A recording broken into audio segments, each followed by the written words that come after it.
Halo pemirsa GPR TV dari Sabang sampai Merauke, dari Biangas hingga Pulau Rote. Bertemu lagi bersama saya Mona Azari Desak dalam Kominfo Newsroom. Halo pemirsa GPR TV dari Sabang sampai Merauke.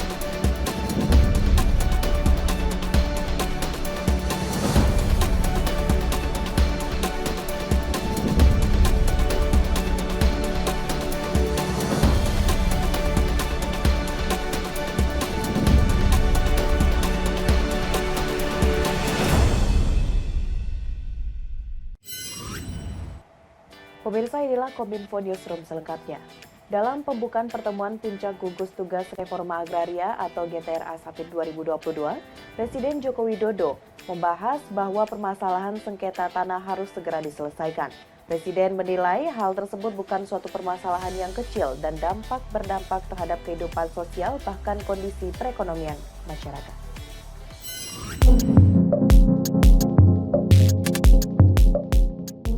Presiden Joko Widodo mengimbau seluruh jajarannya untuk terus berupaya menyelesaikan permasalahan sengketa lahan di masyarakat.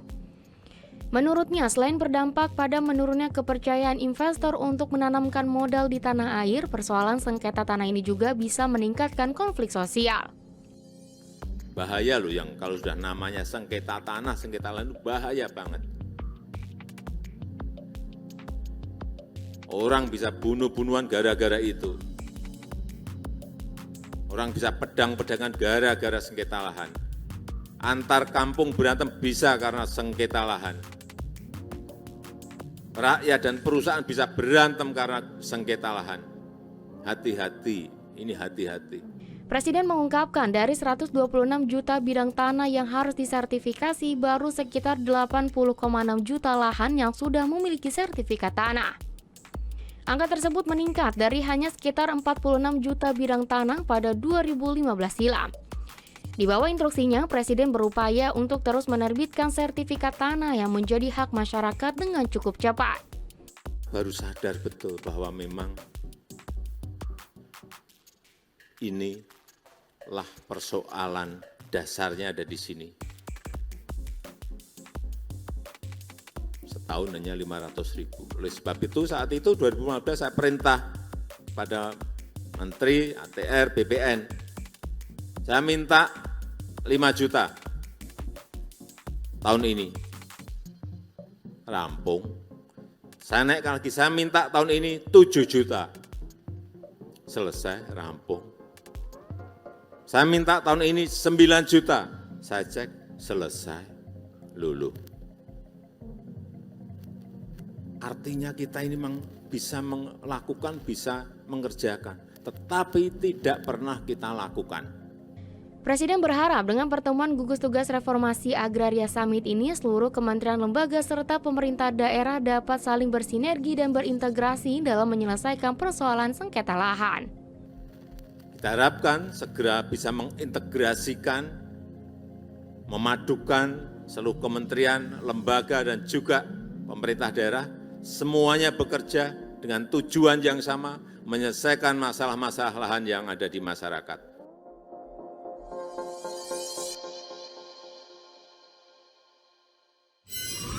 Di kesempatan yang sama, Presiden Joko Widodo menegaskan seluruh jajaran pemerintah, baik pemerintah pusat dan pemerintah daerah, saling terbuka dan menghindari adanya ego sektoral, salah satunya mengenai sengketa lahan.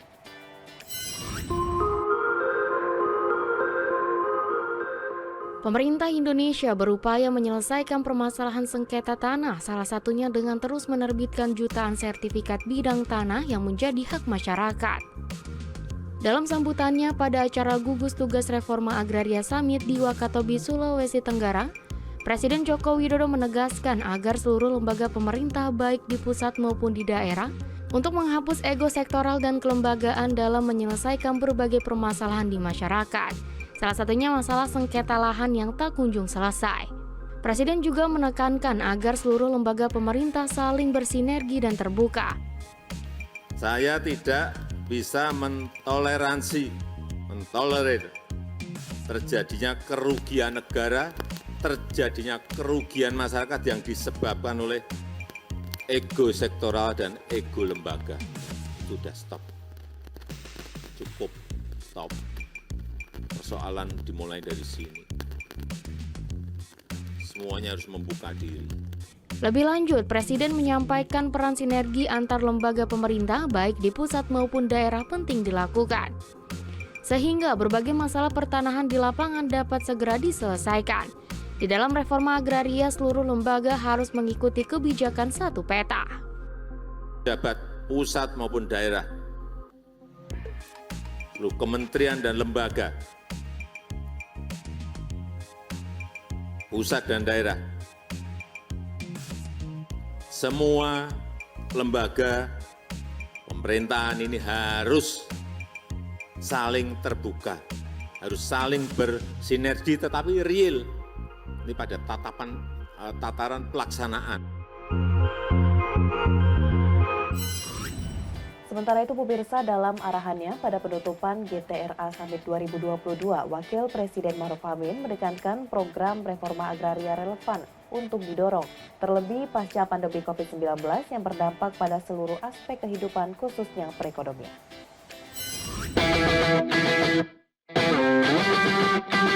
Wakil Presiden Republik Indonesia Ma'ruf Amin menegaskan, implementasi program-program reforma agraria harus menjunjung tinggi nilai-nilai persatuan agar tidak menimbulkan perpecahan antar warga serta memegang teguh prinsip keadilan sosial.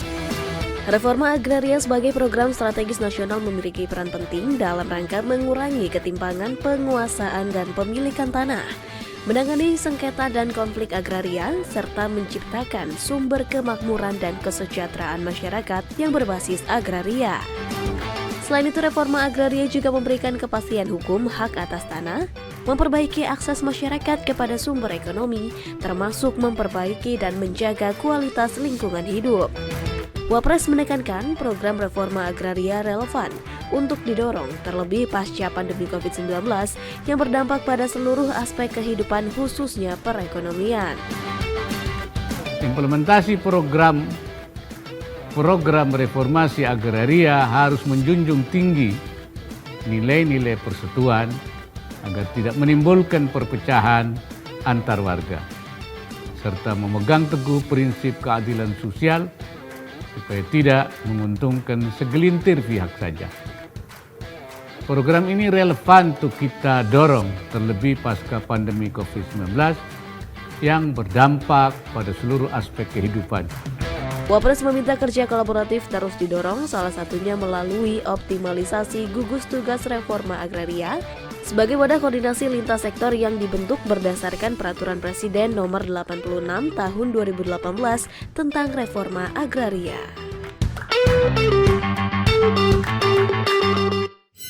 Informasi lainnya, vaksin Badan Usaha milik negara kini telah masuk uji klinis tahap 3. Direncanakan vaksin tersebut akan digunakan untuk dosis booster. Terkait hal itu, Menteri BUMN Erick Thohir mendorong suksesnya produksi vaksin dalam negeri agar Indonesia tidak bergantung kepada negara lain dalam hal impor bahan baku.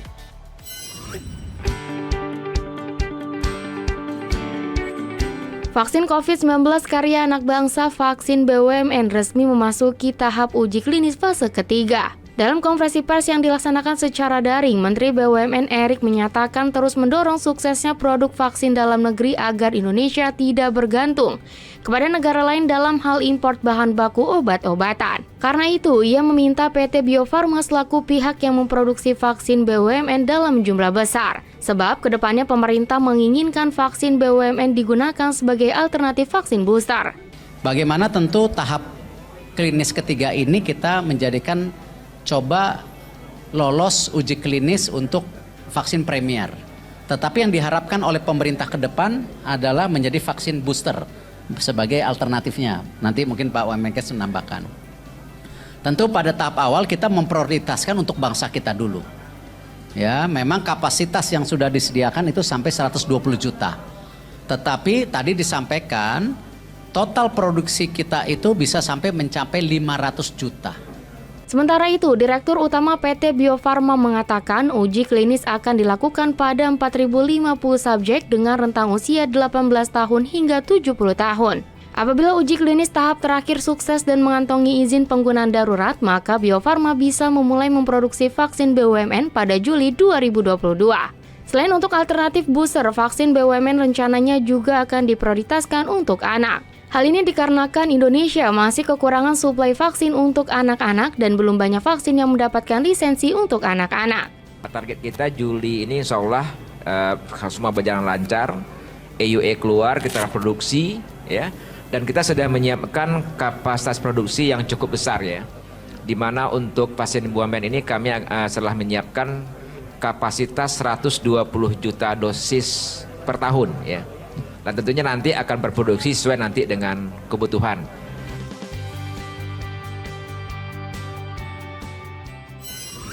Menteri Sosial Tri Risma hari ini mengunjungi masyarakat suku anak laut yang berada di pulau terluar Indonesia. Kehadiran Menteri Risma untuk meningkatkan kualitas hidup masyarakat setempat dengan sejumlah program.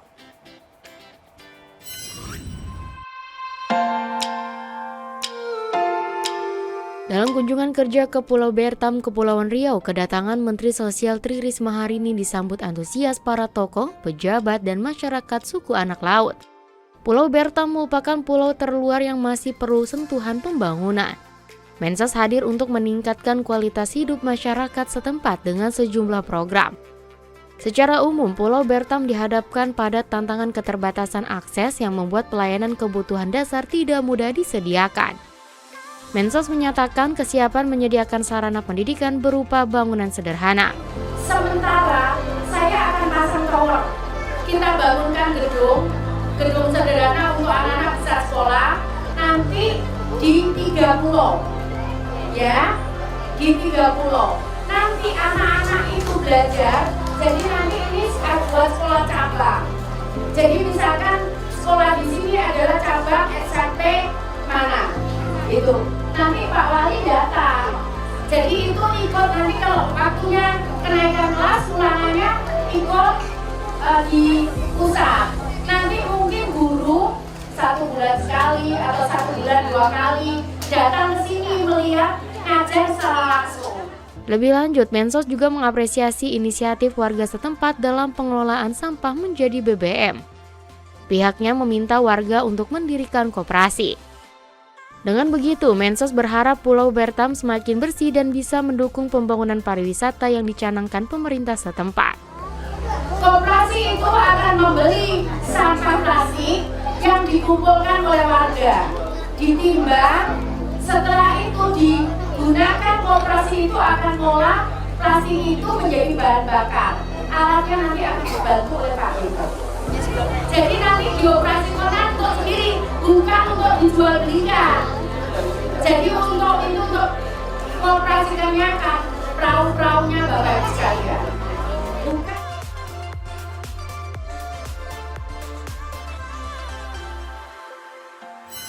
Pemirsa, usai jeda kami akan kembali dengan sejumlah informasi lainnya. Tetaplah bersama Kominfo Newsroom.